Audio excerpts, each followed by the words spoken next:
ঘটনার দিনটি ছিল বৃহস্পতিবার। যথারীতি ওই দিনও বাসার সকল বন্ধুরা সকালবেলা উঠে ভার্সিটি যাওয়ার প্রস্তুতি নিচ্ছে। সকলেই ব্যস্ত, কেউ ওয়াশরুমে ছুট লাগাচ্ছে, কেউ বা জামা কাপড় পরিপাটি করছে, কেউ আবার শেভিং কিট খুঁজতে এই ঘর থেকে ওই ঘরে ছুটছে। কারণ ওই দিনটি অন্যান্য দিনের চেয়ে একটু বেশি ব্যস্ততার। কারো ভাইবা আছে, কারো আছে ল্যাব টেস্ট, কারো ইম্পর্টেন্ট ক্লাস, নানা ঝক্কি ঝামেলা। জুয়েলের বন্ধু ফয়সাল দ্রুততার সাথে ওই দিন ওয়াশরুম ফাঁকা না পেয়ে শেভ করার জন্য রুমের বারান্দায় চলে যায়। ছেলেরা তো আর হত গোছালো হয় না, তাই রুমের ছোট হাত আয়নাটাই তখন ভরসা। তাড়াহুড়োয় ফয়সালের হাত থেকে আয়নাটি হুট করেই পড়ে গেল এবং পড়ে গিয়ে আয়নাটি কয়েক টুকরো হয়ে গেল। আয়না ভাঙার শব্দে জুয়েল, ফয়সাল আর এক বন্ধু একটু চমকে উঠল। মানুষের মন, হাত থেকে কিছু পড়ে ভেঙে গেলে সবারই একটু খারাপ লাগে, জিনিসটি যত ঠুনকোই হোক। কিন্তু টিউশন আর ব্যস্ততায় সেসব মন খারাপকে গায়ে না মেখে আয়নার ভাঙা টুকরোর একটা বড় অংশ তুলে ফয়সাল শেভ করার প্রস্তুতি নিচ্ছিল। তখন জুয়েল বলে উঠল, বন্ধু, হয়তো একটা কুসংস্কার, তবুও মুরব্বীরা বলেন যে ভাঙা আয়নায় মুখ দেখা ঠিক না, তুই আয়নাটা ফেলে দে। যেই কথা সেই কাজ। ফয়সাল আয়নাটি ফেলে দিলেও জুয়েল বিড়বিড় করে বলতে লাগলো যে সকাল শুরু হলো এভাবে, না জানি আজকে কপালে কি আছে। এরপর যে যার কাজে ব্যস্ত হয়ে গেল। সকলেই তাদের কাজ শেষ করে ওই দিন বিকেলে বাড়ি ফেরার প্রস্তুতি নিচ্ছিল। কেউ কেউ ইতোমধ্যে বাড়ির পথে রওনাও হয়ে গেছে। কিন্তু সকলে চলে গেলেও ওই দিন জুয়েলের কপালে আর বাড়ি ফেরা হলো না। কি ভাবছেন, কোনো দুর্ঘটনা ঘটেছে? না, ভার্সিটির ল্যাবের কাজে সে আটকে গেছে। ল্যাব ক্লিয়ার না হওয়া পর্যন্ত সেখান থেকে ছুটিও মিলবে না। কাজ শেষ করে ফিরতে ফিরতে তার সন্ধ্যা হয়ে গেল, আর তাই তার বাড়ি ফেরা হলো না। অত বড় ফ্ল্যাটটিতে সেই সপ্তাহের মতো নিঃসঙ্গ থেকে যেতে হলো জুয়েলকে। সময়টা ছিল গরমের, তাই সেদিন জুয়েল খাওয়া দাওয়া শেষ করে জানালার পাশে বসেছিল। জানালা খোলা ছিল, বাইরে থেকে বেশ সুন্দর একটা বাতাস আসছিল জানালা দিয়ে। আকাশের চাঁদটাও বেশ সুন্দর হয়ে উঠেছিল। এরকম সুন্দর পরিবেশে রুমের লাইট অফ করে একাকী সময় গানের সাথে কাটাতে খুব একটা খারাপ লাগার কথা না, এমনটা মনে মনে ভাবল জুয়েল। যেই ভাবা সেই কাজ। কানে হেডফোন গুঁজে চেয়ারে বসে গান শুনতে শুনতে ফেসবুকের নিউজ ফিডটা একটু ঘোরাঘুরি করতে থাকে জুয়েল। যেহেতু সারাদিন অনেক পরিশ্রম গিয়েছে, তাই চেয়ারে বসা অবস্থাতেই জুয়েল হঠাৎ চোখে একটু তন্দ্রা অনুভব করল। কতক্ষণ ওইভাবেই শুয়েছিল সে জানে না। আচমকাই তার ঘুম ভেঙে গেল। কেন জেগে গেল সেটা বুঝতে পারল না। ঘুম ভেঙে চোখ পিটপিট করে তাকাতে তাকাতে জুয়েল একটু ধাতস্থ হতে চাইল, কিন্তু ঘুম ভাঙতেই রুমের ভেতর এক তীব্র, উৎকট আর বিশ্রী গন্ধে যেন জুয়েলের দম আটকে যেতে চাইল। হয়তো গন্ধের তীব্রতাই ঘুম ভাঙার কারণ হয়ে থাকবে। হঠাৎ এমন বাজে গন্ধের কারণ সে বুঝতে না পেরে আশেপাশে একটু চোখ বোলালো। তখন জুয়েলের চোখে পড়ল রুমের এক কোণার দিকে একটা টেবিলে। তার মনে হলো কেউ যেন ওখানে বসে আছে। রুমে লাইট জ্বলছে না ঠিকই, তবে বাইরের চাঁদের হালকা আলো আর রাস্তার লাইটের আবছা আলোতে মোটামুটি রুমের ভেতর একটু আলো আঁধারে অবস্থা সৃষ্টি হয়েছে। তাই জুয়েল চোখ কচলে আবার সেদিকে তাকালো, কিন্তু সে ভুল দেখছে না। সে স্পষ্ট দেখছে ওখানে কি যেন একটা বসে আছে। পরক্ষণেই তার মনে হলো হয়তো কোনো কাপড় চোপড়ের স্তূপ দেখছে সে, যেমনটা ব্যাচেলার ঘরে হয়ে থাকে, আর সেগুলোতে আবছা আলো পড়লে তা ভূতের অবয়বের মতো লাগে। সেরকমই হবে হয়তো। এসব ভাবতে ভাবতে হঠাৎ জুয়েলের মনে হলো সেই কালচে জিনিসটি যেন একটু নড়ে উঠল। ওদিকে রুমের গন্ধটা বাড়ছে ছাড়া কমছে না। সে উঠে আস্তে আস্তে সেদিকে এগিয়ে গেল। জুয়েল যতটা এগিয়ে যাচ্ছে ততটাই মনে হচ্ছে অবয়বটি যেন শুরু হচ্ছে, ঠিক যেন কোনো বাঁশের সাথে কাপড় পেঁচিয়ে রাখা হয়েছে। তবে জুয়েল কিন্তু তখনও ভয় পায়নি। বলে রাখা ভালো, জুয়েল মোটামুটি সাহসী ধরনের ছেলে। ভয় সহজে তাকে কাবু করে না। এমনকি সে রাত বিরেতে বার কয়েক কবরস্থানেও ঘুরে বেরিয়েছে অলৌকিক কিছু দেখার আশায়। যাই হোক, জুয়েল ঘুম চোখে ওরকম অন্য কোনো কিছুর আশঙ্কা না করে অবয়বটিকে নড়াচড়া করতে দেখে চোর ভেবে নিল এবং ঘাপটি মেরে থাকা চোর বেটাকে আকস্মিক জাপটে ধরবে ভেবে আস্তে আস্তে সেদিকে এগিয়ে গেল। কিন্তু যখনই সে অবয়বের একদম কাছে চলে আসলো, ভুল ভাঙল তার। চোখের সামনে মুহূর্তেই সেই অবয়বটি কালো ধোঁয়া হয়ে উড়ে বারান্দার দিকে চলে গেল। সে বুঝতে পারল যাকে সে চোর ভেবেছিল সে আসলে চোর তো দূরে থাক, কোনো মানুষই না। খানিক থমকে সে তার পিছু পিছু বারান্দার দিকে দৌড়ে গেল। বারান্দায় যাওয়ার মুহূর্তে জুয়েল কিছু একটা পড়ার শব্দ পেল, কিন্তু ওই হুটোপুটিতে আর খেয়াল করল না। শুধু দেখল যে সেই কালো ধোঁয়াটি যেন বারান্দার গ্রিল দিয়ে বেরিয়ে গেল। ততক্ষণে জুয়েলের বুঝতে বাকি রইল না যে ঘুম থেকে উঠে সাহসের সাথে যার পেছনে সে এতক্ষণ দৌড়াচ্ছিল তা ভালো কিছু ছিল না, বরং যা ছিল তার পাল্লায় পড়লে নিজের অবস্থাও তার হয়তো বিশেষ ভালো হবে না। আল্লাহর অশেষ রহমত যে এখন পর্যন্ত কোনো বিপত্তি হয়নি। ইতিমধ্যেই জুয়েলকে পেছন থেকে কেউ ডাক দিল। পেছনে না ফিরে সে বুঝতে পারল নাহিদ এসেছে ঘরে। নাহিদ জুয়েলেরই আর এক বন্ধু এবং সে থাকে তাদেরই পাশের ফ্ল্যাটে। যখন জুয়েল সেই কালো অবয়বের চলে যাওয়ার পথের দিকে তাকিয়ে খুঁজে চলেছিল সেই অচেনা অস্তিত্বটিকে, তখন নাহিদ তাকে প্রশ্ন করল, কিরে, এত রাতে বারান্দায় কি দেখছিস এত মনোযোগ দিয়ে? জুয়েল কেবলই বলতে যাবে এতক্ষণে ঘটে যাওয়া সেই অস্বাভাবিক ঘটনাগুলো সেদিকে গ্রাহ্য না করেই নাহিদ খুব দ্রুত করেই যেন বলল, আয় তো আয়, ঘরে ঢোক এখনই। জুয়েল ঘরে ঢুকল এবং খেয়াল করল এতক্ষণ ঘরের ভেতর যে তীব্র দুর্গন্ধের টেকা এক প্রকার অসম্ভব হয়ে গিয়েছিল সেসব কোথায় কি। ঘরটা যেন মুহূর্তেই মিষ্টি এক সুগন্ধে ভরে গেল। জুয়েল ঘরে ঢুকতেই কাঁধে হাত দিয়ে তাকে এক প্রকার টেনে এনেই বিছানায় বসিয়ে পানির বোতল হাতে দিয়ে সে বলল, নে, পানি খেয়ে শুয়ে পড়। ঘড়িতে কটা বাজে দেখেছিস? জুয়েলও যেন নাহিদের কথায় মন্ত্রমুগ্ধের মতো লক্ষ্মী ছেলে হয়ে শুয়ে পড়ল, আর নিমেষেই চোখের পাতায় রাজ্যের ঘুম এসে জড়ো হলো। সেই এক ঘুমেই রাত শেষ। পরের দিন শুক্রবার, বেশ সকালেই ঘুম ভাঙে জুয়েলের। ছুটির দিন, বেশ কিছুক্ষণ ঘুমোনো যেত ভেবেও ঘুমোতে পারল না সে। হঠাৎ তার যখন গতরাতের ঘটনাগুলো মনে হলো, এক লাফে উঠে বসল জুয়েল বিছানায়। সে চিন্তা করল কোন স্বপ্ন দেখছিল সম্ভবত। সে রুমের চারিদিকটা একবার চোখ বুলিয়ে নিল। বারান্দার দরজাটা আধো ভেজানো। বারান্দায় গিয়ে সে দেখল সুন্দর মিষ্টি রোদ সমস্ত বারান্দায় ঝিলিক দিয়ে যাচ্ছে। সে বারান্দায় গিয়ে সকালের রোদটা গায়ে মাখছিল। হঠাৎ বারান্দার মেঝেতে চোখ যেতেই জুয়েল দেখল তাদের বারান্দায় সংসার পাতানো সেই চড়ুই দম্পতির সাথের একটা ডিম মেঝেতে পড়ে চৌচির হয়ে আছে। একটা ছোট্ট বাচ্চা মরে পড়ে আছে। হয়তো আজ বা কাল সে দুনিয়ার আলো দেখতে পেত। জুয়েলের খুব খারাপ লাগলো, কিন্তু পরক্ষণেই সেই ভাঙা ডিম দেখে জুয়েলের খেয়াল হলো তাহলে গত রাতের সেই ঘটনাটি কোনো স্বপ্ন ছিল না। গতরাতে কুশ্রী কালো অবয়বটা পালিয়ে যাওয়ার সময় যে অস্ফুট শব্দটা জুয়েলের কানে এসেছিল অথচ খেয়াল করা হয়নি, তাহার কিছুই ছিল না এই অবলা জীবের দেহ অবসানের শব্দ। তৎক্ষণাৎই জুয়েল দৌড়ে ঘরে গেল। দেখল ওদের মূল দরজা ভেতর থেকে শুধু লাগানো না, রীতিমতো ছিটকিনি লাগানো। সে মনে মনে ভাবতে থাকলো, তাহলে নাহিদ যে ঘরে এলো সে কিভাবে এলো? এলো যদি, তাহলে ভেতর থেকে কিভাবে ছিটকানি আটকালো? এরকম 7-5 সে ভাবতে থাকে, কিন্তু কিছুই মেলাতে পারে না। এক প্রকার ঘোর কাজ করতে থাকে। হঠাৎই যেন জুয়েল সবকিছু গোলমাল করে ফেলছিল। দরজা খুলে ছুটে গেল পাশের ফ্ল্যাটে। গিয়ে দরজায় কড়া নাড়ল কয়েকবার, কেউ সাড়া দিচ্ছে না। হঠাৎ খেয়াল করল দরজায় বড় একটা তালা ঝুলছে। ভাবল শুক্রবার, হয়তো সকাল সকাল বাজারে গেছে নাহিদ। সে নাহিদকে কল দেয়।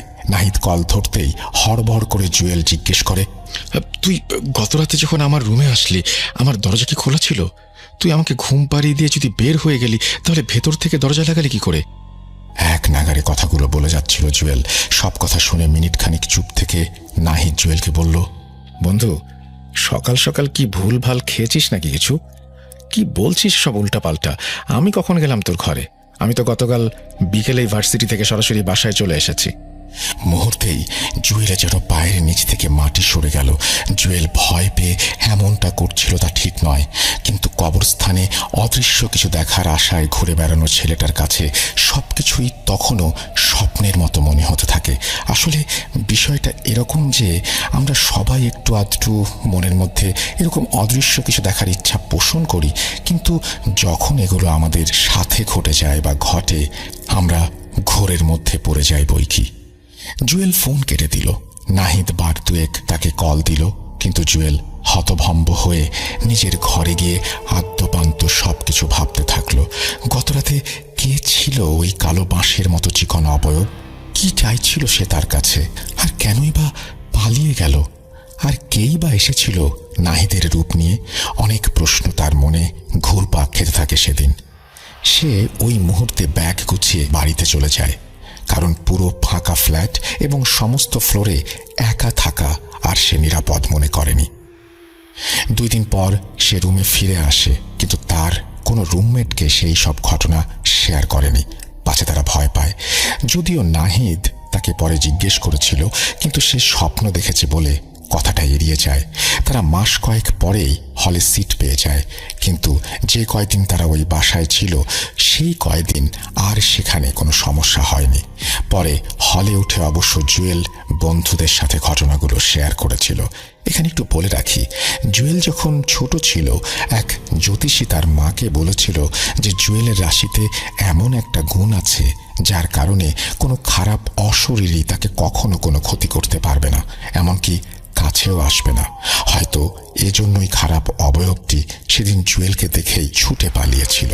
তবে জুয়েলের ক্ষতি না করতে পারলেও কোনো না কোনো একটা জানের ক্ষতি সে করতে ছাড়েনি। সেদিনের সেই ঘটনা, সেই কালো অবয়ব বা নাহিদ রূপী যেই ব্যক্তি, সেই ব্যক্তি কে বা কারা ছিল? এই প্রশ্ন জুয়েলের মনে তারা রেখে গেল। এই জালাল ফকির আমার পাড়া প্রতিবেশী একজন বড় ভাই। উনি 2021 সালে রোগাক্রান্ত হয়ে মারা যান। উনি যখন মারা যান তখন ওনার বয়স হয়েছিল 54-55 বছর। জালাল ভাইয়ের বাড়ি আমাদের গ্রামের বাড়ি এক পাড়াতেই। আমাদের গ্রামের বাড়ি হচ্ছে নড়াইল জেলার নড়াইল সদর উপজেলার আউড়িয়া ইউনিয়নের চিলগাছা রঘুনাথপুর গ্রামের পূর্ব পাড়াতে। এই জালাল ভাইয়ের নড়াইল মালিবাগে একটা চায়ের দোকান ছিল। নড়াইল সদর থেকে পূর্ব দিকে, অর্থাৎ নড়াইল কালনা সড়ক দিয়ে প্রায় 1 কিলোমিটার আসলে একটা সংযোগ স্থান। ওই স্থানের নাম হচ্ছে মালিবাগ।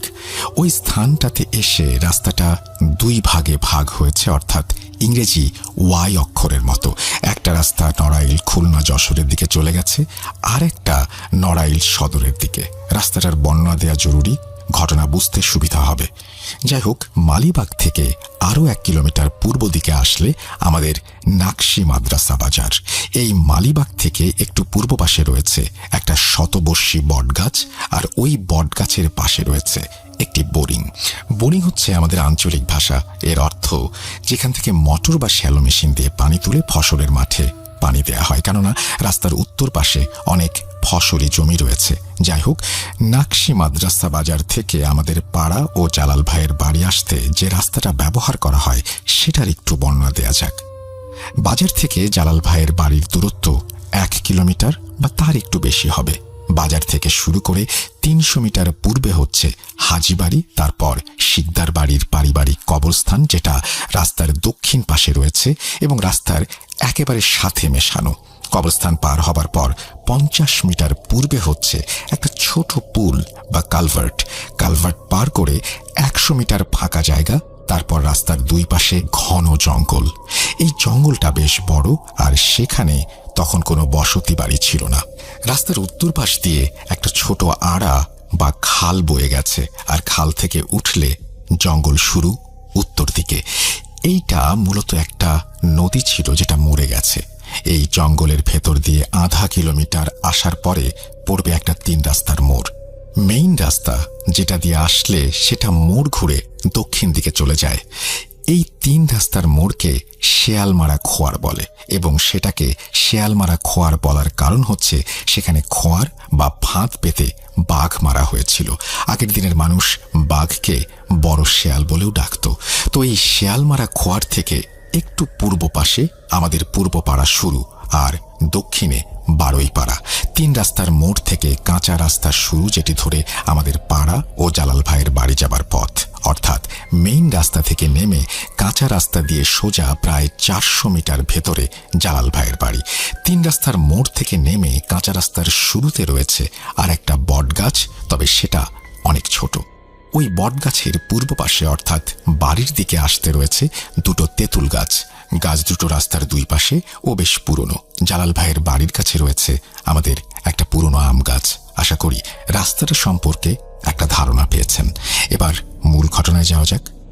এই জালাল ভাই পেশায় একজন চায়ের দোকানদার। তার পাশাপাশি গরমের সময় উনি তাল গাছ কাটতেন, অর্থাৎ তাল গাছ থেকে তাল রস সংগ্রহ করে সেটা থেকে গুড় বানিয়ে বিক্রি করতেন। জালাল ভাই ছিলেন প্রচণ্ড রাগী এবং সাহসী একজন মানুষ। আমি জীবনে তাকে বিড়ি ছাড়া দেখিনি। তার সাথে যখনই দেখা হয়েছে দেখি তখনই ওনার মুখে অথবা হাতে বিড়ি রয়েছে। যাই হোক, আমি জালাল ভাইয়ের কাছ থেকে ঘটনাটা শুনেছিলাম 2016 অথবা 2017 সালের দিকে। একদিন ওনার চায়ের দোকানে চা খেতে গিয়েছিলাম, আর তখন বিভিন্ন কথা প্রসঙ্গে উনি এই ঘটনাটা আমাকে উপস্থিত সবাইকে বলেন। ঘটনাটি জালাল ভাই যেভাবে বলেছিলেন আমি সেইভাবে ওনার মতো করে বর্ণনা করার চেষ্টা করছি। বলছেন জালাল ভাই,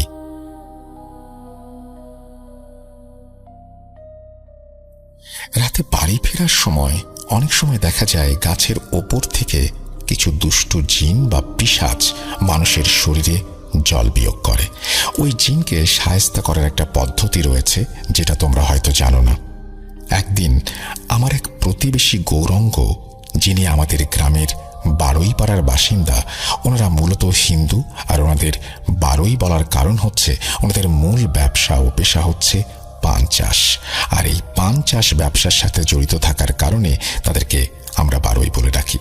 তো এই গৌরঙ্গ কাকা বিভিন্ন হাটে বাজারে যেয়ে পান বিক্রি করতেন।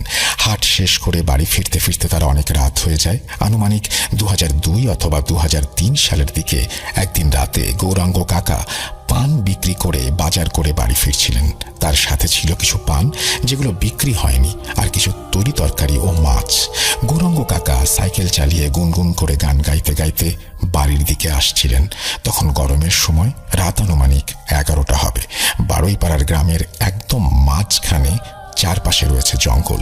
একটা বড় তেঁতুল গাছের নিচ দিয়ে ওনাকে বাড়ি ফিরতে হয়। উনি যখন ওই তেঁতুল গাছের নিচে আসলেন তখন ওপর থেকে কিছু পানি তার শরীরে পড়ে শরীর ভিজে গেল। তারপর তেঁতুল গাছের ওপর থেকে একটা খিলখিল হাসির শব্দ পেলেন উনি। গৌরাঙ্গ কাকা সাইকেল থামালেন, তারপর একটা বিড়ি জ্বালিয়ে গা থেকে জামাটা খুলে ফেললেন। ওনার পুরো শরীর থেকে ভীষণ দুর্গন্ধ বের হচ্ছে। গৌরাঙ্গ কাকা বুঝে গেছেন গাছের ওপরে কোনো দুষ্টু জিনের কাজ এটি। গৌরাঙ্গ কাকা রাগে ওই পিশাচটিকে গালাগালি করতে লাগলেন, কিন্তু পিশাচটা হেসে চলেছে এবং তার হাসি দেখে গৌরাঙ্গ কাকার রাগ আরও বাড়তে থাকে। বলে রাখা ভালো, গৌরাঙ্গ কাকা অনেক সাহসী একজন মানুষ। এবার গৌরাঙ্গ কাকা পিশাচটিকে ভয় দেখাতে থাকেন এবং তিনি বলেন তিনি তার গায়ের ভেজা জামাটিতে আগুন ধরিয়ে দেবেন। এই বলে গৌরাঙ্গ কাকা লাইটার হাতে নেন, আর তখনই পিশাচের হাসি থেমে যায়। সে নানা রকম অনুরোধ করতে থাকে এবং সে গৌরাঙ্গ কাকাকে বলে যে এমন কাজ করিস না, আমাকে পুড়িয়ে মারিস না। যদি তোর এই জামাই তুই আগুন লাগিয়ে দিস আমি পুড়ে মারা যাব, আর তোর অনেক ক্ষতি হবে, দয়া করে এই কাজ করিস না। তখন গৌরাঙ্গ কাকা বলে তোকে পুড়িয়ে মারা উচিত, আর এটাই তোর শাস্তি। পিশাচটা অনেক অনুরোধ করতে থাকে। এক পর্যায়ে গৌরাঙ্গ কাকা বলেন ঠিক আছে, তোকে ক্ষমা করতে পারি, তবে তার আগে তুই ওয়াদা কর আর কোনো দিন আমাকে বিরক্ত করবি না। তখন ওই পিশাচটা ওয়াদা করে সে আর কখনো গৌরাঙ্গ কাকাকে বিরক্ত করবে না। এই ঘটনা জালাল ভাই শুনিয়েছিলেন গৌরাঙ্গ কাকার কাছ থেকে। জালাল ভাইয়ের মুখে ঘটনাটি শুনে উপস্থিত অনেকে প্রশ্ন তুলেছিল, এমন কখনো হয় নাকি? এটা গল্প মাত্র, গৌরাঙ্গ তোমার সাথে মজা করেছে। তখন জালাল ভাই বলে আমিও প্রথমে বিশ্বাস করতে চাইনি, কিন্তু যখন নিজের সাথে একটা ঘটনা ঘটল তখন আর বিশ্বাস না করে উপায় কি। 2006 সালের ঘটনা। দোকান গুছিয়ে আমার বাড়ি যেতে যেতে অনেক রাত হয়ে যায়। 11টা-12টার আগে কোনোদিন বাড়ি যেতে পারি না। বৃহস্পতিবার নড়াইলহাটে গুড় বিক্রি করে দোকানে আসি কিছু ঠিলে কিনে নিয়ে। ঠিলে হচ্ছে এক ধরনের মাটির পাত্র যেটা গাছে পাতা হয় রস সংগ্রহ করার জন্য। এটাকে অনেকে কলসও বলে, তবে কলসের তুলনায় অনেক ছোট। দোকান শেষ করে বাড়ি রওনা হতে হতে আনুমানিক 11টা বেজে গেছে। বাড়ি যেয়ে আবার আমাকে গাছ কাটতে যেতে হবে। তো আমি যখন ভ্যান নিয়ে নকশি মাদ্রাসা বাজার পার করে শিকদার বাড়ির কবরস্থানের ওখানে আসলাম, তখন আমার মাথার ওপর দিয়ে কিছু একটা উড়ে গেল। এগুলো আমার জন্য নতুন কিছু না। রাতে বাড়ি ফেরার সময় অনেক কিছুই ঘটে। তারপর কালভার্ট পার হওয়ার পরে বাঁশঝাড়গুলোর কাছে আসতেই কটকট শব্দ শুরু হলো। আমিও সবাই পাত্তা না দিয়ে মনের আনন্দে গান গাইতে গাইতে ভ্যান চালিয়ে বাড়ি যাচ্ছি। আর মনে মনে বলছি, যতই আমাকে ভয় দেখানোর চেষ্টা করো না কেন, আমি জালাল ভয় পাওয়ার মানুষ না। তারপর আমি যখন শিয়ালমারা খোয়ার পার করে মাটির রাস্তায় নামলাম, তখন ওই বটগাছের ওপর থেকে কিছু পানি আমার মাথার ওপরে এসে পড়ল। আমি সম্পূর্ণ ভিজে গেলাম। প্রচণ্ড দুর্গন্ধ বেরোতে শুরু করলো আমার শরীর থেকে। আমি বুঝে গেলাম এটা পানি না, কোনো বদমাশ পিশাচ নিশ্চয়ই এই কাজ করেছে। আমি রেগে তখন একদম আগুন। তখন আমার গৌরাঙ্গ তার কথা মনে পড়ল। গৌরাঙ্গ বলেছিল, কোনো পিশাচ যদি কারো শরীরে এইভাবে পানি ছিটিয়ে দেয়, তবে সেটাতে আগুন জ্বালিয়ে দিলে নাকি ওই পিশাচের শরীরেও আগুন ধরে যায়। আমি জামা খুলে ফেললাম আর ওই পিশাচের উদ্দেশ্যে বলতে লাগলাম, দাঁড়া, তোর ব্যবস্থা করছি। এই বলে বিড়ি জ্বালিয়ে যখনই আমার গায়ের জামা খুলে আগুন জ্বালাতে যাব, তখন বটগাছের ওপর থেকে ওই পিশাচ আমাকে অনুরোধ করতে শুরু করলো, না জালাল, এই কাজ করিস না, জামায় আগুন দিস না। তখন আমি বলি, আমি জামায় আগুন দেব, আজ তোর একদিন কি আমার একদিন। ওদিকে পিশাচটা আমাকে অনুরোধ করেই চলেছে। আমি আগুন জ্বালিয়ে দিলাম আমার জামায়, আর সাথে সাথে সেই পিশাচটার সে কি ভয়ঙ্কর আর্তনাদ। কিন্তু আমি সেদিকে কান না দিয়ে আমার কাজ করে যাচ্ছিলাম, যতক্ষণ না পর্যন্ত জামাটা পুড়ে ছাই হয়ে যায়। আমি সেখানে ছিলাম। পিশাচটা হয়তো পুড়ে মরে গিয়েছিল। ও মরার আগে আমাকে বলেছিল, জালাল, এই কাজের সাজা তুই পাবি। যাই হোক, আমি বাড়ি চলে গেলাম। এই ঘটনার 4-5 দিন পর থেকে আমার সাথে কিছু অদ্ভুত ঘটনা ঘটতে শুরু করলো। আমি যখন তাল গাছ কাটার জন্য গাছের উপরে উঠতাম, তখন আমি অদ্ভুত কিছু সাপ দেখতে পেতাম। আমি গাছ কাটার সময় অনেক সাপ দেখেছি, কিন্তু এই সাপগুলো সেরকম না। সাপ দেখলে সাধারণত করণীয় কি? দ্রুত গাছ থেকে নেমে যাওয়া, অথবা সেটাকে ছুরি দিয়ে কেটে ফেলা যদি সুযোগ থাকে। আমি প্রথম সাপ দেখে দ্রুত গাছ থেকে নেমে গেছি, আর নিচে এসে বাঁশ ধরে ঝাঁকিয়েছি যাতে সাপ পালিয়ে যায়। এই সাপ দেখার বিষয়টা আমার সাথে প্রতিদিন ঘটতে থাকে। এই সাপগুলোর বেশিরভাগই সাদা রঙের ছিল। একদিন আমি প্রচণ্ড রেগে আমার হাতে থাকা ধারালো ছুরি দিয়ে সাপটাকে দিলাম এক কোপ, আর সাথে সাথে সেটা গায়েব হয়ে গেল। আমি টর্চ মেরে সাপটাকে খুঁজতে থাকি, কিন্তু কোথাও পাই না। আমি বুঝে যাই এটা সাপ না, এটা জিন। সেই রাতে আমার আর একটা গাছ কাটা বাকি ছিল। যখন আমি শেষ গাছে উঠলাম, গাছের ঠিলা বাঁধার জন্য আমি লক্ষ্য করি প্রত্যেকটা তালের কান্দায় একটা করে সাপ ঝুলে আছে। অর্থাৎ আমি যেই গাছটায় ঠিলে বাঁধবো সেই জায়গায়। কান্দা বলতে তালের ছোড়া বা শীষ এটাকে বোঝায়। আঞ্চলিক ভাষায় আমরা এটাকে কান্দা বলি, অর্থাৎ যেখান থেকে রস আসে। আমাকে দেখা মাত্র সাপগুলো ফনা তুলে আমার দিকে তেড়ে আসে, আর আমি সাথে সাথে গাছ থেকে নেমে পড়ি। তাড়াহুড়ো করতে গিয়ে আমি পড়ে যাচ্ছিলাম। যাই হোক, এই ঘটনা আমি আমার স্ত্রীকে বলি। বিষয়টা স্বাভাবিক বলে মনে হয় না আমার স্ত্রীর। সে একজন হুজুরের শরণাপন্ন হয়। সে হুজুরকে গিয়ে সবকিছু খুলে বলে যে কিছুদিন যাবৎ এই সাপ দেখছি আমি, এবং পিশাচের সাথে আমার কি হয়েছিল সেটাও তাকে বলা হয়। সবকিছু শুনে হুজুর বলেন, কি আর করার, যা হবার হয়ে গেছে। আপনার স্বামীকে একটু সাবধানে চলাফেরা করতে বলবেন। তারপর হুজুর কিছু তাবিজ আমার স্ত্রীকে দিলেন। তাবিজগুলোর ভেতরে একটি তাবিজ একটু আলাদা, যেটা আমাকে ডান হাতে পড়তে বলেছিলেন। বাকিগুলো তাল গাছে ঝুলিয়ে রাখতে বলেছিলেন। হুজুরের দেয়া তাবিজগুলো গাছে ঝোলানোর পর থেকে ওরকম আর কখনো আমি সাপ দেখিনি, বা ওই ধরনের কোনো কিছু আমার সাথে ঘটেনি। তবে এবার শুরু হয় অন্য এক ঝামেলা। আমি যখন বাড়ি ফিরতাম, তখন শিয়ালমারা খোয়ার থেকে নিচে নামার সাথে সাথে করুণ এক কান্নার আওয়াজ শুনতে পেতাম। ওই বট গাছের ওপর থেকে আওয়াজটা আসতো। সে কি মায়া কান্না! আমি বুঝতাম এটা কোনো সাধারণ মানুষ না, এটা কোনো পিশাচের কাজ। আমি ভ্যান নিয়ে দ্রুত ওই জায়গা ত্যাগ করতাম। মজার বিষয় হচ্ছে, যেদিন আমি আমার সাথে অন্য কেউ থাকতো, সেদিন কোনো কান্নার আওয়াজ শুনতে পেতাম না। মাঝে মাঝে বাড়ি ফেরার পথে কাউকে রাস্তায় পেয়ে গেলে তাকে ভ্যানে তুলে নিতাম। সেদিন আর সমস্যা হতো না। এই সমস্যা শুধু একা থাকলেই হয়। এভাবে কেটে যায় 7-8 মাস। বিষয়টা ততদিন আমার কাছে ডাল ভাত হয়ে গেছে। একদিন আমি খেয়াল করলাম হুজুরের দেয়া তাবিজটা আমার হাতে নেই। সম্ভবত গোসল করার সময় সেটা পড়ে গেছে। এই তাবিজ হারিয়ে যাবার বিষয়টা আমি তেমন একটা গুরুত্ব দিলাম না। যেহেতু অনেক দিন হয়ে গেছে, মনে মনে ভাবলাম আর কোনো সমস্যা হবে না। তখন শীতকাল, মাঘ মাসের এক ঘুটঘুটে অন্ধকার রাতে আমি দোকান বন্ধ করে বাড়ি ফিরছিলাম। মালিবাগ পার হয়ে যখন সেই সেচ ঘরে অর্থাৎ বোরিংয়ের পাশে বটগাছটার নিচে আসছি, তখন হঠাৎ করে 5-6টা ঘোড়া আমার ভ্যানের সামনে চলে আসে। আমার হাতে টর্চ লাইট ছিল, সেটার আলোয় আমি যেটা দেখতে পেলাম সেটা দেখে আমার পিলে চমকে যায়। আমি দেখি এই ঘোড়াগুলোর মধ্যে একটি ঘোড়ার মাথা নেই। বাকি ঘোড়াগুলো আমার ভ্যানের চারপাশে ঘুরতে থাকে আর আমার ভ্যান কামড়িয়ে ধরে।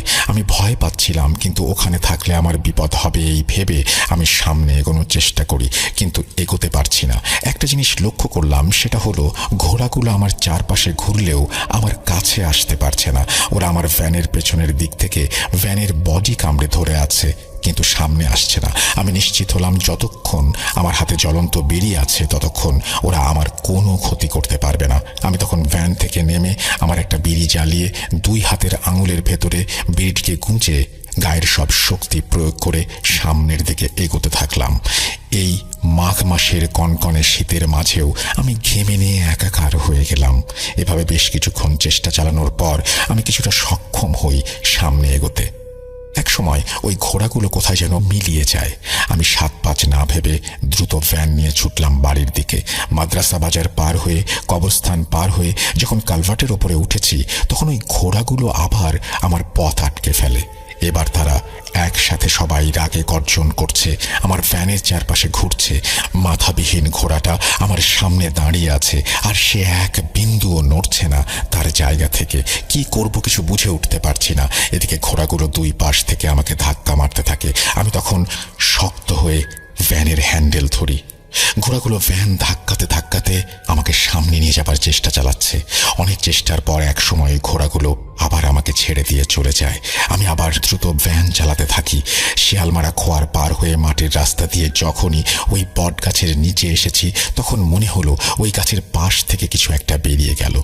মনে হচ্ছে ওরা এতক্ষণ আমার জন্য অপেক্ষা করছিল। আমি দ্রুত ভ্যান চালিয়ে ছুটতে থাকি। যেভাবেই হোক আমাকে পালাতে হবে, কিন্তু আমি বেশি দূর যেতে পারলাম না। ওই 2টা তেঁতুল গাছের নিচে আসতেই কট করে একটা শব্দ হয়ে আমার ভ্যানের চেন ছিঁড়ে গেল। ঘুটঘুটে অন্ধকার রাত, কিছুই দেখা যাচ্ছে না। আমি পেছনে টর্চ মারলাম, কিন্তু আলো বেশি দূর গেল না, কারণ অন্ধকারের সাথে ঘন কুয়াশাও ছিল। তবে একসাথে অনেকগুলো ঘোড়া দৌড়ে আমার দিকে আসতে শুরু করলো, যার খুঁড়ের শব্দ শুনে আমি আর কাল বিলম্ব না করে ভ্যান থেকে নেমে দৌড় শুরু করি। আমাকে বাঁচতে হলে পালাতে হবে। আমি পাগলের মতো ছুটে চলেছি। এর ভেতর কখন যে আমার বিড়ির আগুন নিভে গেছে সেটা আমি খেয়াল করিনি। খেয়াল করার মতো পরিস্থিতিও ছিল না। আমি যখন বাড়ির কাছাকাছি আম গাছটার নিচে আসি, তখন লক্ষ্য করি নিচে একজন দাঁড়িয়ে আছে। আমি সেটাকে দেখে থমকে যাই, কারণ একটু দূর থেকে দেখে তাকে মানুষের মতো মনে হচ্ছিল। আমি আরো কাছে গিয়ে টর্চ মেরে যে দৃশ্য দেখি, সেটা দেখার জন্য আমি একদমই প্রস্তুত ছিলাম না। আমি দেখতে পেলাম মানুষের মতো গঠন, তবে পুরো শরীর কালো লোমে ভরা, অনেকটা ভাল্লুকের মতো, আর তার মুখটা মানুষের মতো, কিন্তু কি বিভৎস সেই মুখ। মনে হচ্ছে তার মুখের সম্পূর্ণ অংশ কেউ ঝলসিয়ে দিয়েছে। এই দৃশ্য দেখে আমি তখন কি করব আমার মাথা কাজ করছিল না। এক সময় ওই পিশাচটা আমার সাথে কথা বলে ওঠে এবং সে বলে অনেক দিন ধরে সে আমার অপেক্ষায় ছিল। আজকে সে তার স্ত্রীকে হত্যার প্রতিশোধ নিতে চায়। এই বলে সেই পিশাচটা আমাকে আক্রমণ করে বসে। আমি প্রতিরোধ করার চেষ্টা করি, কিন্তু আমার শক্তি তার শক্তির কাছে হেরে যায়। এক সময় আমি জ্ঞান হারিয়ে ফেলি। তবে জ্ঞান হারানোর আগে আমার মনে হয়েছিল কেউ আমাকে মিয়া ভাই বলে ডাকলো। পরের দিন আমার যখন জ্ঞান ফেরে, তখন আমি জানতে পারি আমার ছোট ভাই আলাল নাকি আমাকে উদ্ধার করে বাড়িতে নিয়ে এসেছে। আলালের কথা অনুযায়ী সে রাতে আলাল নাকি একটু বাথরুমে যাবার জন্য বের হয়েছিল এবং আম গাছের নিচে ধস্তাধস্তির আওয়াজ পেয়ে সে টর্চ নিয়ে আম গাছের কাছে আসে এবং সে দেখতে পায় আমি কোনো একটা কিছুর সাথে ধস্তাধস্তি করছি, যেটা অনেকটা ভাল্লুকের মতো। এই অবস্থা দেখে আলাল মিয়া ভাই বলে জোরে চিৎকার দিতে থাকে আর চিৎকার করে বলতে থাকে, তোমরা কে কোথায় আছো, তাড়াতাড়ি আসো, মিয়া ভাইকে ভাল্লুক ধরেছে। আলালের চিৎকার শুনে আশেপাশের মানুষ লাঠি নিয়ে ছুটে আসে। ততক্ষণে ভাল্লুকরূপী পিশাচটা আমাকে ছেড়ে চলে গেছে। আমার শরীরের অনেক জায়গায় ওই ভাল্লুকরূপী পিশাচটার আঁচড় লেগেছিল, সেগুলোর দাগ এখনো আমার শরীরে আছে। জালাল ভাই যখন ঘটনাটি বলছিলেন তখন তিনি জামা খুলে উপস্থিত সবাইকে সেই আঁচড়ের দাগ দেখিয়েছিলেন। আমরা দেখেছিলাম তার শরীরের বিভিন্ন জায়গায় অনেকগুলো ক্ষত চিহ্ন। যাই হোক, এই ঘটনার পরে জালাল ভাই অনেকদিন অসুস্থ ছিলেন। পরবর্তীতে উনি একজন ভালো হুজুরের শরণাপন্ন হয়েছিলেন। তারপর তার কাছ থেকে আবারও তাবিজ গ্রহণ করেন। উনি 2021 সালে মারা যান। শুনেছি তিনি অসুস্থ হয়ে মারা গেছেন। তার মৃত্যুর পেছনে এই ঘটনার কোনো যোগসূত্র আছে কিনা সেটা এখনো অজানা। আমার নাম রিফাত। ঘটনাটি যখন আমার সাথে ঘটে সালটি ছিল 2015। আমি সদ্য বিয়ে করে আমার ওয়াইফকে নিয়ে একটি নতুন বাসায় উঠি। আমরা নতুন বাসায় ওঠায় আমার বাসার জন্য কিছু আসবাবপত্র প্রয়োজন হয়। একদিন বিকেলে আমি আমার ওয়াইফকে একটি ফার্নিচারের দোকানে নিয়ে যাই। বিশেষ দ্রষ্টব্য গোপনীয়তা রক্ষায় আমি দোকানের নাম লিখছি না। দোকানে যাওয়ার পর বিভিন্ন আসবাবপত্র দেখতে দেখতে আমার চোখ আটকে যায় একটি অতি সুন্দর কারুকাজ করা আলমারির ওপর। আমি আমার ওয়াইফকে আলমারিটি দেখিয়ে আলমারিটি নেয়ার কথা বলি। আমার ওয়াইফেরও আলমারিটি অনেক পছন্দ হওয়ায় আমরা আলমারিটি কেনার সিদ্ধান্ত নেই। কেনার সময় আমি একটি অদ্ভুত বিষয় খেয়াল করি।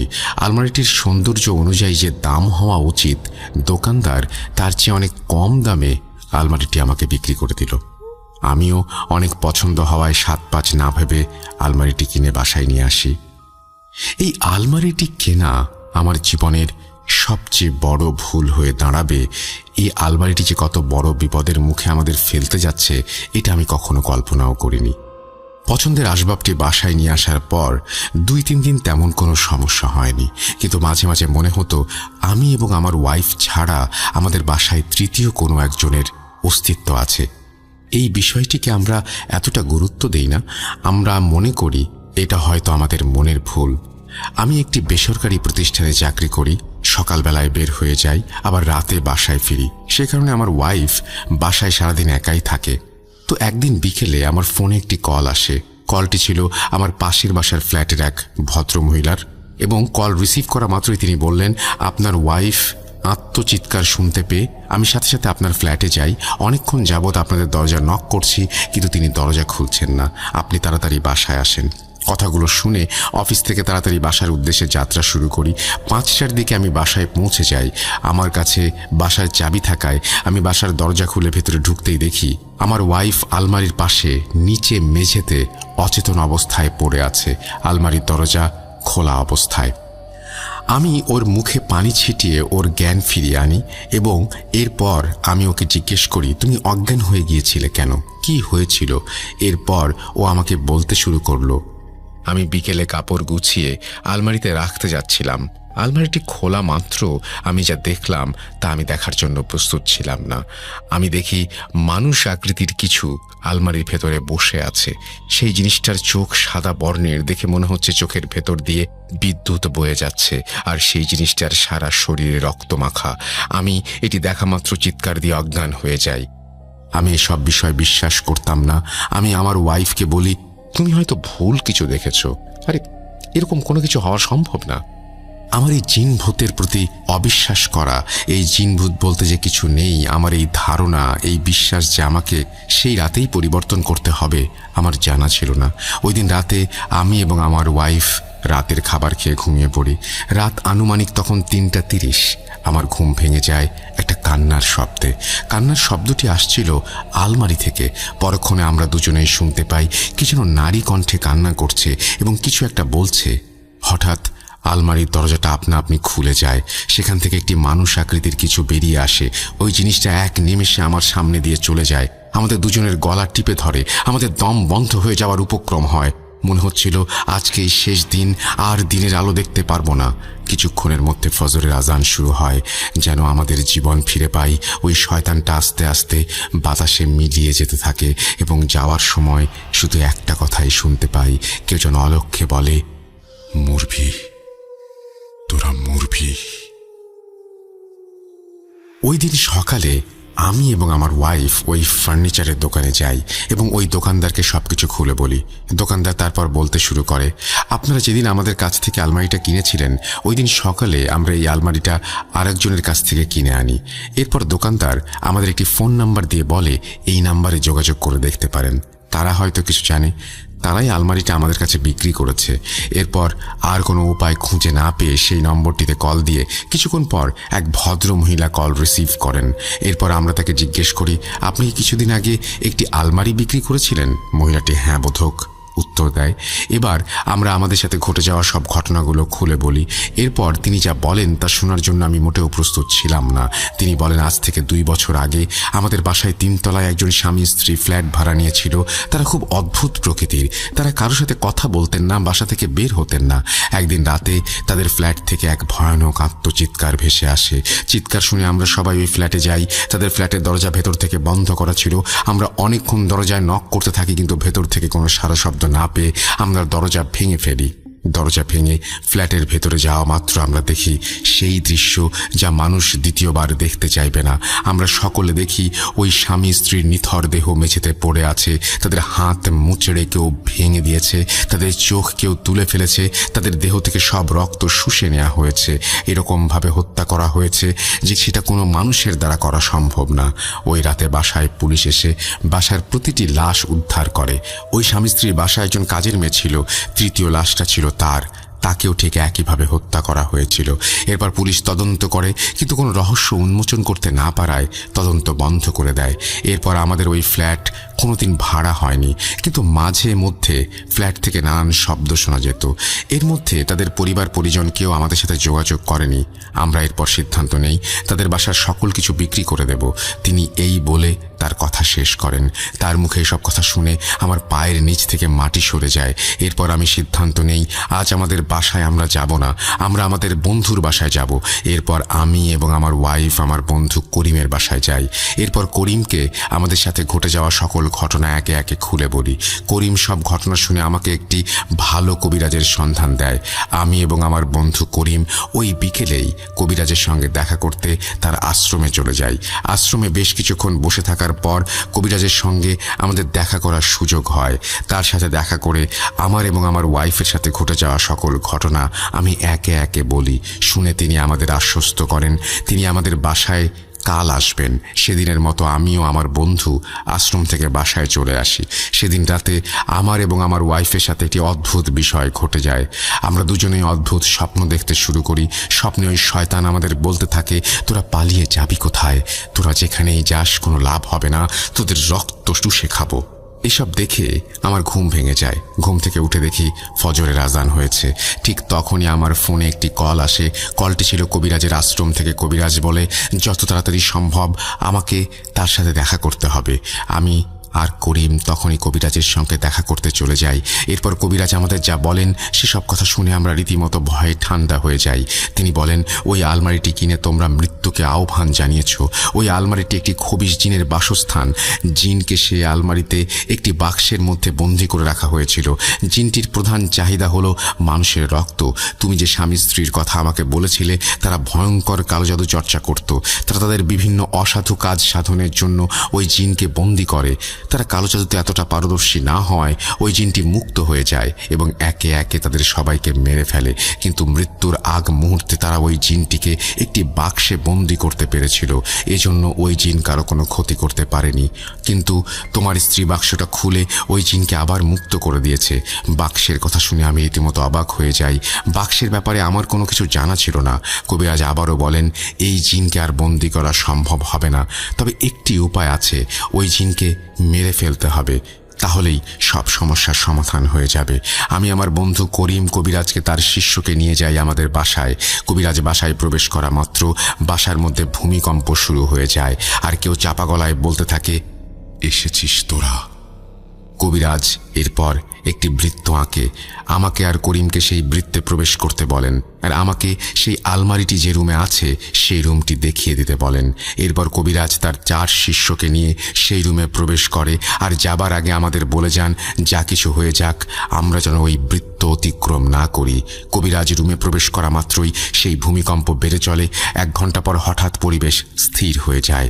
কবিরাজ রুম থেকে বেরিয়ে আসেন, তার সারা শরীরে বড় বড় আঁচড়ের দাগ। এরপর তিনি বলেন, আমরা ওই জিনকে বন্দি করতে পেরেছি, কিন্তু একে বেশিক্ষণ বন্দি রাখা যাবে না, যত তাড়াতাড়ি সম্ভব বাক্সটি পুড়িয়ে ফেলতে হবে। এরপর তিনি বাক্সটি পুড়িয়ে ফেলেন। বাক্সটা পোড়ানোর সময় অনেক ভয়ানক আত্মচিৎকার ভেসে আসে। আস্তে আস্তে বাক্সটি পুড়ে ছাই হয়ে যায়। এরপর কবিরাজ বলেন, এই জিনটি নেই, মারা গিয়েছে। কবিরাজ তার হাতিয়া নিয়ে চলে যান। এরপর থেকে আর কোনো সমস্যা হয়নি আমাদের সাথে। ঘটনাটির কেন্দ্রবিন্দু হলো আমার বড় ভাই। শুনেছি আমার আম্মুর কাছে উনি এখনও প্রায় সবসময়ই কাঁদেন আর বলেন, দুঃখ হলেও সত্য, বড় ভাই শুধু নাম শুনেছি কিন্তু কখনো বড় ভাইকে দেখিনি। আমরা বর্তমানে 6 ভাই বোন। আমি হলাম সবার ছোট। আমি হেফজো শেষ করে, আলেম শেষ করে এখন ঢাকার একটি মাদ্রাসায় তাফসিরে পড়ছি। সঙ্গত কারণে মাদ্রাসার নাম বলছি না। আমাদের বাড়ি হলো নোয়াখালী জেলার কোম্পানিগঞ্জ থানার চরকালী গ্রামের 3 নম্বর ওয়ার্ডে। আমি বলছিলাম রাসেল ভাই, ঘটনাটি আমাদের পরিবার কেন্দ্রিক, আনুমানিক 40 বা 42 বছর আগের ঘটনা। তখনকার সময়ে আমাদের বাড়িতে নাকি বিভিন্ন জিন ভূত এগুলোর আনাগোনা বেশি ছিল, যা আমাদেরকে এখনো দাদা দাদু বলে। আর আমাদের বাড়িতে নাকি বিভিন্ন রকমের বড় বড় গাছ ছিল, একটু জঙ্গলও ছিল, মোটামুটি ভুতুরে পরিবেশ বলতে পারেন। যাই হোক, তখন আমার বড় ভাইয়ের জন্ম হয়, অর্থাৎ আমার আব্বুর প্রথম সন্তান। তখন সবাই ছিল অনেক আনন্দে, দাদা দাদু নানা নানু, এক কথায় সবাই তখন অনেক আনন্দে মেতে উঠেছিল। কিন্তু কে জানতো যে তাদের এই আনন্দ ছিল স্বল্প সময়ের জন্য, তাদের জন্য অপেক্ষা করছে দুঃখের সমুদ্র।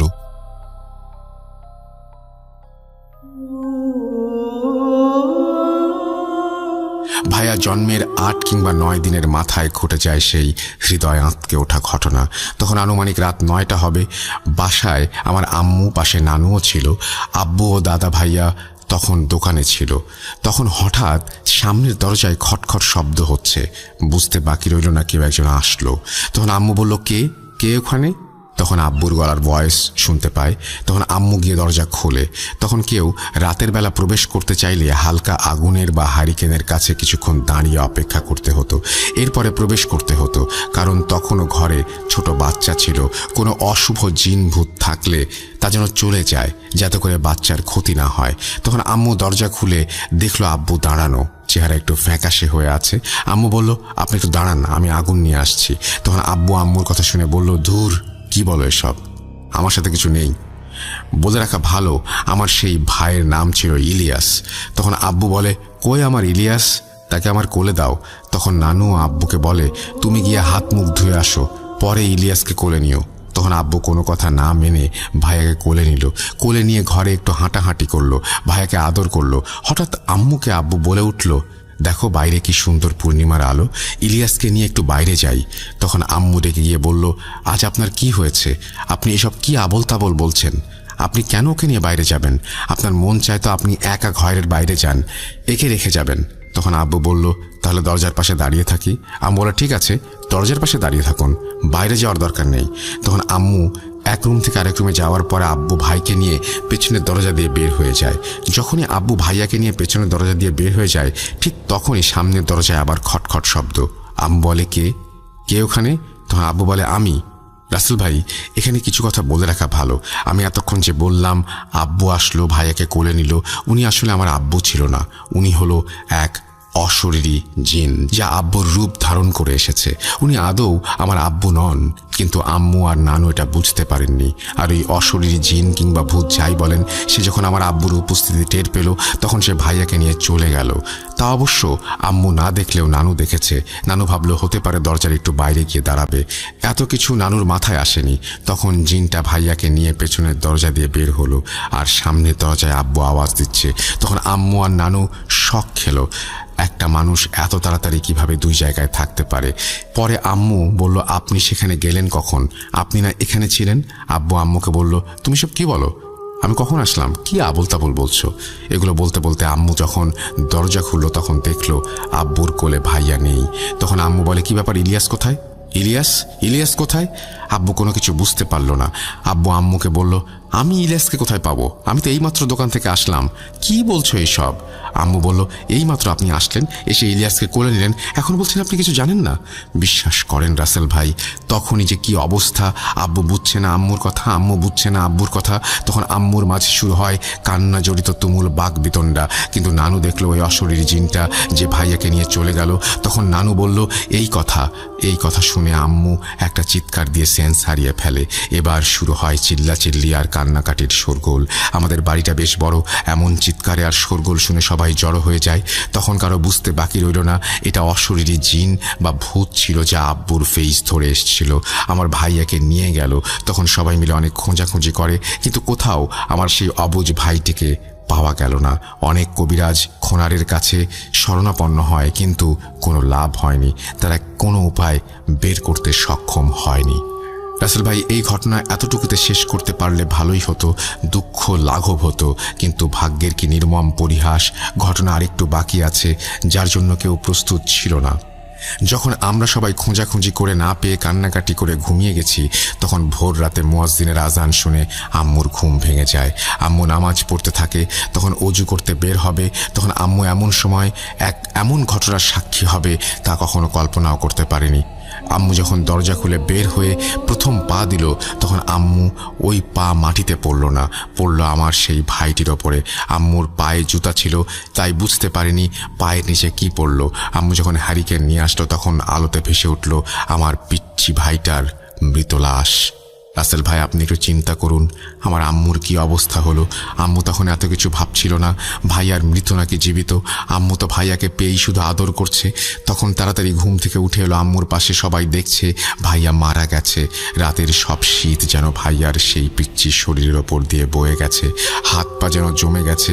আম্মুর তখন একটু পাগলের মতো অবস্থা হলো, কি করবে কি করছে কিছুই বুঝতে পারছে না। যখন আম্মু একটু স্বাভাবিক হলো, তখন আম্মু জানতে পারলো ভাইয়াকে তারা মেরে এরপর চলে গেছে। তখন আম্মুর আর কি করার ছিল। তখন আমার দুঃখিনী আম্মু আবার সেন্স হারিয়ে ফেলে। আমার বাড়ি নাটোর জেলার গুরুদাসপুর থানার গোপীনাথপুর গ্রামে, তাই স্টুডিওতে আসা সম্ভব না। আমি চাই রাসেল ভাই, আপনি ঘটনাটা ভালো লাগলে ভূত.com-এ পড়ে শোনাবেন, কারণ আপনার কণ্ঠে ঘটনা শুনতে ভালো লাগে। আমি ভূত.com-এর একজন নিয়মিত শ্রোতা। লাইভ শুনতে না পারলেও অপেক্ষায় থাকি কখন সকাল হবে আর ভূত.com ডাউনলোড করে শুনবো। আমি ভূত.com আর ভূত FM-এর এমন কোনো এপিসোড নেই যা শুনিনি। আর অনেক জ্বর নিয়েও আমার জীবনের প্রথম ঘটনা লিখতে বসলাম। মূল ঘটনায় যাই। আমার খালা এবং আমাদের বাড়ি এপাড়া ও পাড়া, মানে আমার মা এবং খালার গ্রামেই বিয়ে হয়েছে। উত্তরপাড়া খালার বাড়ি, দক্ষিণ পাড়া আমাদের বাড়ি। আর মাঝখানে জঙ্গল, মানে ভিটা মাটি তো জঙ্গল টাইপের। পাকা রাস্তা দিয়েও যাওয়া যায়, একটু ঘুরে যেতে হয়। সেই জঙ্গলে রয়েছে বাঁশঝাড়, আম বাগান, লিচু বাগান, নানা রকমের জংলি ছোট বড় গাছ। আবার কেউ কেউ ফসলও ফলায়, যেমন বেগুন, হলুদ, শিম ইত্যাদি। সেখানে আমাদের খালাদেরও জমি আছে, যেখানে হলুদ, বেগুন আর গরুর জন্য ঘাস চাষ করা হয়েছে। তো রোজ সেগুলো দেখাশোনা বা পরিচর্যার কাজে আসতে হয় সেখানে। তো ঘটনাটা এবার রোজার কিছুদিন আগের। আমার খালা প্রতিদিনের মতো সেদিনও এলেন সেই জমিতে দেখাশোনার জন্য আর কিছু সবজি নিতে। তখন বেলা আনুমানিক সকাল 10টা বা 11টা হবে। আমার খালা খেতে এসে দেখলেন ক্ষেতের আইলে ঘোমটা দিয়ে দাঁড়িয়ে খালার পরিচিত এক প্রতিবেশী বোমা করে বিনিয়ে বিনিয়ে কাঁদছে, যার বাড়ি আমার খালার বাড়ির একদম সাথেই। তখন খালা চিন্তা করলেন, কিরে, বউকে তো এইমাত্র বাড়িতে দেখে আসলাম, এখন দেখি বউ এখানে দাঁড়িয়ে কাঁদছে, কি এমন হলো তার? কি হলো বৌমা? তোমাকে আমি খেতে আসার সময় ছেলেকে ভাত খাইয়ে আসতে দেখলাম, তো তুমি এখানে কখন কিভাবে এলে? কি দিয়েই বা এলে? আর কি হয়েছে তোমার? কাঁদছো কেন? খালার কথার কোনো উত্তর দিল না বৌমা। খালা তখন আবার ডাকলো, বৌমা, ও বৌমা। আর তখনই ওই ঘোমটা দেয়া মহিলা কর্কশ গলায় বলে উঠল, খবরদার, আমাকে মা বলবি না। কে তোর মা? আমি কারো মা না। যেই এই কথা বলেছে রাসেল ভাই, আমার খালা ভালো করে তাকিয়ে দেখল সেই ঘোমটা দেয়া মহিলা মাটি থেকে এক হাত উঁচু দিয়ে শূন্যে ভেসে হেঁটে চলে যাচ্ছে। যেই না আমার খালা দেখেছে, এক দৌড় দিয়ে বাড়ি চলে গেছে, আর পেছনে তাকায়নি। বাড়িতে গিয়ে সবার সাথে ঘটনাটা শেয়ার করেছে। আমার মাও সেদিন খালার বাড়িতে গিয়েছিল কোনো একটা কারণে, তো মাকেও বলে কথাটা। তো মা বলে, তুই ভয় পেয়েছিস? খালা বলে, না, আমি ভয় টয় করি নাই অবশ্য, কিন্তু রাতে খালাতো ভাই কল দিয়ে বলে তার মায়ের প্রচুর জ্বর। তারপর আমার মা পরের দিন সকালে গিয়ে খালাকে অনেক বকাঝকা করে কবিরাজের কাছে নিয়ে পানি পড়া ও ঝাড়ফুঁক করিয়ে নিয়ে আসে। তার কিছুদিন পর খালা আল্লাহর রহমতে ভালো হয়ে যায়। এখন বলি আমার সেই খালুর সাথে ঘটে যাওয়া ঘটনা এবং আমার খালুর মৃত্যুর রহস্য। আমার খালু ছিলেন একজন কৃষক এবং খুবই ভালো মনের মানুষ, যাকে আমরা কোনোদিন কারোর সাথে ঝগড়া বিবাদ বা মারামারি করতে দেখিনি কখনো। গতবার কোরবানি ঈদের 2 মাস আগে আমার খালু মারা যায়। কিভাবে বলছি। সেই হলুদ ক্ষেতে যেখানে আমার খালা ভয় পেয়েছিল, সেই ক্ষেতে সেবারও হলুদ চাষ ছিল। একদিন আমার খালু হলুদ ক্ষেত পরিষ্কার করার কাজ করছিল। আমার খালা খালুকে হলুদ ক্ষেত পরিষ্কার করার কাজে সাহায্য করছিল। তখন ক্ষেতের এক পাশে দাঁড়িয়ে থাকা মেহগনি গাছের বড় একটা ডাল মরমর করে ভেঙে পড়ে গেল। একটুর জন্য খালুর মাথায় পড়ে নাই। তখন খালা এবং খালু দুজনে অবাক হয়ে গেল আর ভয়ও পেল, কারণ কোনো ঝড় বৃষ্টি ছাড়া এরকমভাবে ডাল পোকাতেও ধরেনি, তাহলে মাথার উপরে ভেঙে পড়বে কেন? ওই সময় খালা খালু ছাড়া ওখানে কেউ ছিল না। পরে খালা খালু সেদিনের মতো কাজ রেখেই বাড়িতে চলে আসে। এসে সেদিনও সবাইকে ঘটনাটি বলে। তো সবাই বলে যে ওখানে খুব খারাপ জিনের বসবাস, তুই কি জানিস না? খবরদার ওখানে যাস না একা। খালু কথাটা তেমন আমলে নেয় না এবং বলে কিছু হবে না, আল্লাহ ভরসা।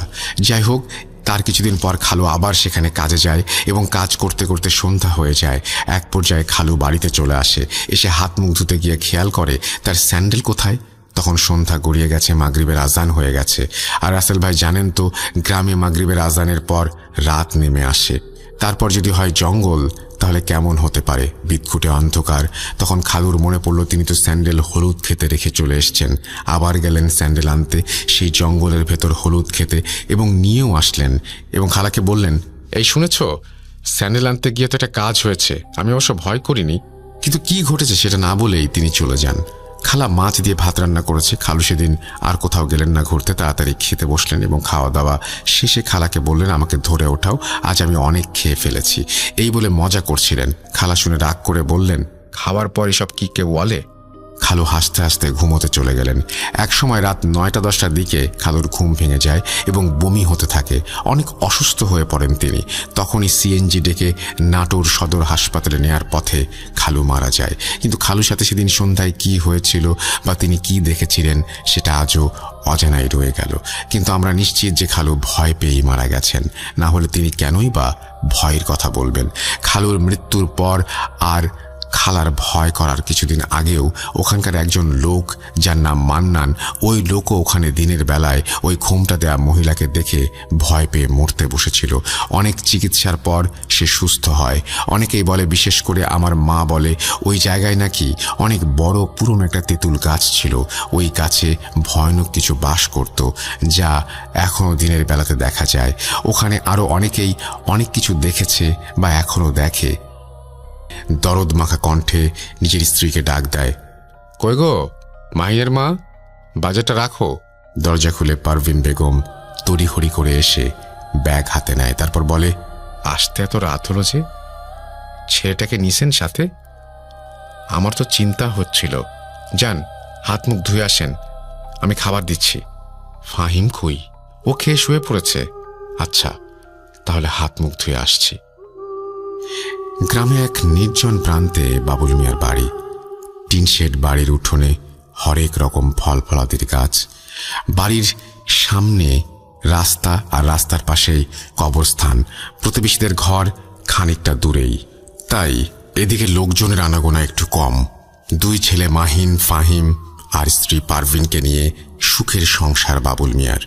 তবে এই সুখ টাকার নয়, এ সুখ ভালোবাসার। শান্তশিষ্ট মিষ্টভাষী বাবুল মিয়ার সুন্দর স্ত্রী পারভিন।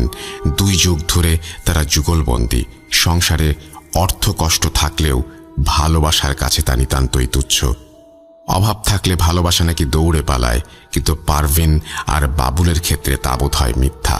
বাড়ির পাশেই কিছু জমি বর্গা নিয়ে চাষ করে বাবুল। সেই জমির আয় দিয়ে সংসার চলে কোনো মতে। তবে এ নিয়ে পারভিন বেগম কারো কাছে হাহুতাশ করেছে বলে শোনেনি। উল্টো সংসারে অভাবের কথা আসলেই বাবুলের পক্ষই নেয় পারভিন। লোকটা সারাদিন আমাদের জন্যই রোদে পুড়ে কাজ করে, নিজে ছেঁড়াটা পরে আমাদের নতুন কিনে দেয়। সংসারে অভাব থাকলেও না খেয়ে তো আর থাকি না, আরও কত কি। যাই হোক, হাত মুখ ধোয় বাবুল মিয়া, পারভিন এবং বড় ছেলে মাহিন। তারা খাবার খেতে বসে। পারভিন ভাত তরকারি দেয় দুজনের পাতে, তারপর নিজে নিয়ে খাবার খাওয়া শুরু করে। বাবুল আর পারভিনকে অর্ধেক ভাত খাওয়া না হতেই মাহিন বলে, মা, আমাকে আরো ভাত দাও। পারভিন মাহিনকে ভাত দেয়। নিমেষেই প্লেটের ভাত শেষ করে মাহিন আবারও ভাত চায়। অনেকদিন খাবার না খেলে মানুষের যেমন খিদে পায়, মাহিনের বোধহয় ঠিক সেরকমই খিদে পেয়েছিল। পারভিন মাহিনকে আবারও ভাত খেতে দেয়। মাহিন এই প্লেটের ভাতও মুহূর্তেই শেষ করে উঠে গিয়ে ভাইয়ের পাশে শুয়ে পড়ে। বাবুল মিয়া শুধু মাহিনের খাওয়ার দৃশ্য দেখছিল। হঠাৎ করে 17-18 বছরের ছেলেটা এতগুলো ভাত খেলো, যা আশ্চর্যই লাগলো তাদের কাছে। মাহিন ছেলেবেলা থেকে ভাত খাওয়াতে উদাসীন। আজ দুপুরেও সামান্য ভাত খেয়ে উঠে যায়, কিন্তু হঠাৎ করে তার এমন ভাত খাওয়া কেমন জানি অস্বাভাবিক মনে হয় বাবুলের কাছে। পারভিন বেগমও আশ্চর্য হয়ে যায়, কিন্তু বাবুলকে বলে, ছেলেটার আজকে খিদে পেয়েছে বেশি। হ্যাঁ সূচক মাথা নাড়ে বাবুল। তারপর খাবার শেষ করে শুয়ে পড়ে। পারভিন ঘুমানোর আগে দুই ছেলের রুমের লাইট বন্ধ করে দেয়। তারপর নিজের রুমে এসে দেখে বাবুল মিয়া গভীর ঘুমে আচ্ছন্ন। সারাদিন পরিশ্রম করা মানুষটা ঘুমিয়ে পড়েছে তাড়াতাড়ি। পারভিন বেগমও আজ বড্ড ক্লান্ত। ঘরের কাজ একাই করতে হয়। কাল সকাল সকাল উঠে আবার নাস্তা বানাতে হবে। নিজের রুমের লাইট বন্ধ করে যেই না খাটের দিকে আসে, অমনি পাশের রুম থেকে মাহিনের চিৎকার, মাগো, মাগো, আমাকে নিয়ে গেল মাগো। প্রচণ্ড চিৎকারে পারভিন বেগম অন্ধকারেই মাহিনের রুমে যায়। লাইট জ্বালিয়ে দেখে মাহিন মেঝেতে পড়ে আছে। দেখেই মনে হয় অনেকটা দূরে কেউ টেনে নিয়ে গেছে। ফাহিম খাটের ওপর গভীর ঘুমে আচ্ছন্ন। পারভিন বেগম মাহিনকে জিজ্ঞেস করে, কি হয়েছে তোর? এখানে কিভাবে আসলি? আমাকে কে যেন টেনে নিয়ে যাচ্ছিল। পারভিন কিছু বুঝতে না পেরে বাবুল মিয়াকে সজোরে ডাক দেয়। তার ডাকে ঘুম ভাঙে বাবুল মিয়ার। দ্রুত এসে দেখে মাহিন মেঝেতে পড়ে আছে। পারভিন বেগমও তার সাথে বসা। বাবুল বলে, কি হয়েছে? তোমরা এখানে বসা কেন? পারভিন বেগম সবকিছু খুলে বলে। বাবুল মিয়া সমস্ত ঘর দেখে এসে বলে, দরজা জানালা সব তো লাগানো দেখছি। ছেলেটার গায়ে একটু বন্ধ করে দাও। ফাতেহা সূরা 4 কুল পড়ে দাও। বাবুলের চোখের দিকে তাকিয়ে যা বোঝার বুঝে নেয় পারভিন। তারপর মাহিনের গা বন্ধ করে। বাবুলের দিকে তাকিয়ে বলে, আপনাকে কতদিন বলেছি ছেলেটাকে বাজারে নিলে সন্ধ্যার আগেই ফিরে আসবেন। শ্মশানের পাশ দিয়ে রাস্তাটা ভালো না। কালকের সকালে ইমাম সাহেবকে ডেকে বাড়িটা বন্ধ করতে হবে। পারভিন বাড়ি বন্ধের কথা বলার পরপরই কেউ টিনের চালে 3টা বাড়ি দেয়। পুরো বাড়িটা কেঁপে ওঠে। সেই রাতের পর থেকে মাহিন কিছু অদ্ভুত আচরণ শুরু করে। খাবারের চাহিদা বেড়ে যায় তার। অন্যবারের চেয়ে 3 গুণ বেশি খায়। মাহিন এসএসসি পরীক্ষার্থী, পড়াশোনায় তেমন একটা মন নেই। মাঝে মধ্যে বাবুল মিয়ার সাথে মাঠে কাজ করে। ছোট ভাই ফাহিম পড়াশোনা বন্ধ করেছে 1 বছর হলো। মাহিন থেকে 2 বছরের ছোট সে। গ্রামের বাজারে একটা দোকানে কাজ করে। বেতন থেকে কিছুটা সংসারে টাকা আসে। এদিকে খাবার নিয়ে প্রায়ই ঝগড়া হয় মাহিন আর ফাহিমের মাঝে। ফাহিম মাহিনকে বলে, 1 টাকা রোজগার করো না, কিন্তু খাও 3 জনের খাবার। 1 টুকরো মাছে তোমার হয় না, প্রতি বেলাতে 3 টুকরো মাছ চাও। ভাত তরকারি সবকিছু তুমি বেশি বেশি খাও। ইনকাম করে খেতে পারো না? মাহিন ফাহিমের কথার কোনো জবাব দেয় না, শুধু নিজের খাবার খেয়ে উঠে যায়। একটা সময় প্রতিদিনই খাবার নিয়ে ঝগড়া হতে থাকে মাহিন আর ফাহিমের। মাহিনের অতিরিক্ত খাবার খাওয়াটাই ফাহিমের পছন্দ হয় না। শুধু তার কারণে বাজার সদাই বেশি করা লাগে, যা বাবুল মিয়ার জন্য কষ্টকর। অন্যদিকে বাবাকে সাহায্য করার জন্য ফাহিম সামান্য বেতনে সকাল থেকে সন্ধ্যা পর্যন্ত পরিশ্রম করে। নিজের পরিশ্রমের বেতন দিয়ে বিভিন্ন সময় কাঁচের জিনিসপত্র কিনে আনে সে। এইভাবেই দিন যেতে থাকে। মাহিন ফাহিমের খাবার নিয়ে দ্বন্দ্ব বাড়তে থাকে। ওদিকে মাহিন কেউ খেলো কি খেলো না সেদিকে তোয়াক্কা না করে খাবারের মাত্রা বাড়াতেই থাকে। কোনো বেলায় কম খাবার খেলে একা একা কান্না করে, মন খারাপ করে বসে থাকে। একদিন ফাহিম কাজ করে ফিরে আসার সাথে সাথে খেতে বসে। পরিবারের আর্থিক অবস্থা ভালো না, তাই বাজার সেদিন একটু কম হয়েছে। পারভিন সবাইকে ভাত তরকারি দেয়। হঠাৎ করে মাহিন নিজের হাতে মাছের একটা টুকরো বেশি নিয়ে নেয়। ফাহিম সেটা তার পাত থেকে পাতিলে রেখে দেয় আর বলে, আহ, এত খাস তোর লজ্জা নাই? সব তুই খাবি, কাউকে কিছু খেতে দিবি না? সাথে সাথে মাহিন ঝোল মাখার ডান হাত দিয়ে ফাহিমকে একটা চর মারে। ফাহিম সাথে সাথে খাবার রেখে উঠে চলে যায়। দুপুর গড়িয়ে সন্ধ্যা হয়ে যায়, তার কোনো খোঁজ মেলে না। চারিদিক খোঁজাখুঁজি শুরু হয়। ফাহিম আজ কাজে যায়নি, তাই কাজের জন্য সে দোকানে যাবে না। পারভিন ও বাবুল এদিক ওদিক তার সাথীদের বাসায় খুঁজতে যায়। মাহিনকে পাঠায় দোকানে বসে টিভি দেখে কিনা দেখে আসতে। অনেক খোঁজাখুঁজির করে ফাহিমকে না পেয়ে বাড়িতে চলে আসে পারভিন। বাড়ির উঠোনে আসতেই চোখ কপালে উঠে যায়, বুক ধরফর শুরু হয়। সন্ধ্যার আবছা অন্ধকারে দেখে একটি গাছের সাথে গলায় ফাঁস দিয়ে ঝুলে আছে ফাহিম। ও বাবা গো বলে পারভিন বেগম ঝুলন্ত ফাহিমের পা দুটি ওপরের দিকে তুলে ধরে আর চিৎকার করে বলে, কে কোথায় আছেন আসেন, আমার ফাহিমকে বাঁচান, আমার ফাহিম গলায় ফাঁস দিয়েছে। পারভিনের চিৎকারে আশেপাশের লোকজন ছুটে আসে। কিছুক্ষণ পর বাবুল মিয়া ও মাহিনও ছুটে আসে। একজন গাছে উঠে রশি কাটে। ফাহিমকে ঘরে নেওয়া হয়। নাক মুখ দিয়ে রক্ত বের হচ্ছে, সেগুলো জমাট বেঁধে গেছে। মারা গেছে ফাহিম। পারভিন বেগম শুধু আহাজারি করে, এটা তুই কি করলি রে ফাহিম? বাবারে, কে তোকে গাছে উঠালো? তুই তো গাছে উঠতে পারিস না, আর কেন তুই ফাঁসি দিলি? এ তুই কি করলি রে বাবা? আমার মানিক। ফাহিমের ফাঁস দেয়া সবাইকে বিস্মিত করে। সে নাকি গাছে উঠতে জানতো না ঠিক মতো, তাহলে গাছ থেকে কিভাবে ফাঁসি দিল? আজ খুব ভোরে ফজরের পরে হাঁটতে বের হই। হাঁটতে হাঁটতে বাবুল মিয়ার বাড়ির সামনের কবরস্থানের কাছে চলে আসি। হঠাৎ এক দৃশ্য দেখে ভয় পেয়ে যাই, বুক ধরফর করে ওঠে। দেখি একটা কবরের সামনে সাদা কাপড় পরা কেউ একজন তসবি নিয়ে দাঁড়িয়ে আছে। দুরু দুরু বুকে ভালো করে লক্ষ্য করে দেখলাম পারভিন ভাবি। ডাক দিয়ে বললাম, ভাবি এখানে কি করেন? পারভিন দোয়া শেষ করে বলে, ফাহিমের কবরটা একটু জিয়ারত করলাম, কিছু দোয়া কালাম পড়ছি। আত্মহত্যা করলে নাকি মানুষ জাহান্নামে যায়, তাই আল্লাহর কাছে ওর নাজাতের জন্য দোয়া করলাম। ঘরের কাছেই তো বাপটার কবর, সব সময় আসি না, কিন্তু মনটা মানে না, তাই আজ বাপটার কাছে এসে দোয়া করলাম। পারভিন ভাবির কথাগুলো বলছে আর চোখ দিয়ে টপ টপ করে পানি পড়ছে। বললাম, আপনাদের এভাবে কবরস্থানে আসা ঠিক না, আর ছেলে মারা গেছে 5 বছর হলো, এখন আপনি কাঁদছেন? পারভিন বলল, বাবা, ওকে আমি পেটে ধরেছি না, সারাক্ষণ আমার ফাহিমের কথা মনে হয়। কত বছর হলো বাপটার মুখ দেখি না। আমার জন্য কত কিছু আনতো, প্লেট, কাপ, পিরিচ। এসে বলতো, মা মেহমান আসলে এগুলো দিয়ে খাবার দিও। আমার বাপের জিনিস তো এখনো আছে, খালি বাবাটা নাই। আমার বাপের এই জিনিসগুলোর দিকে তাকালে বুকটা ফেটে যায়, চুপচাপ কাঁদি। পারভিন ভাবি আমাকে সন্তানের মতোই জানে, তাই মাঝে মধ্যে দেখা হলে মনের কথাগুলো বলে। জিজ্ঞেস করলাম, মাহিনের কি অবস্থা? এখন ভালো আছে, সমস্যাটা কেটে গেছে। তবে ফাহিমের মৃত্যুর পর থেকে কে জানে প্রতিদিন ফজরের সময় ঘরের দরজায় টোকা দেয়। সারা ঘর কেঁপে ওঠে, শুধু ফজরের সময় 3টা টোকা।